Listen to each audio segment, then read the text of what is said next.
छठ के पावन बड़ महान बनलै ठकुआ पकवान बनलै ठकुआ पकवान उगियो उगियो दीनानाथ अरग बेरिया उगियो उगियो दीनानाथ अरग बेरिया छठ के पावन बड़ महान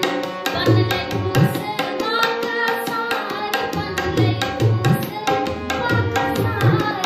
उगियो उगियो दीनानाथ अरग बेरिया उगियो उगियो दीनानाथ अरग बेरिया।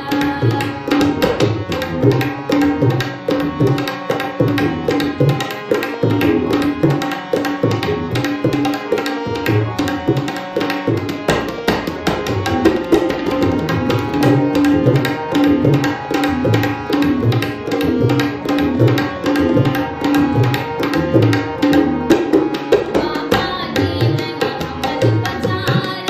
अनलन दौरवा में सानी अनलन सुख भावे सार काढ़ने अरग सजाऊ जय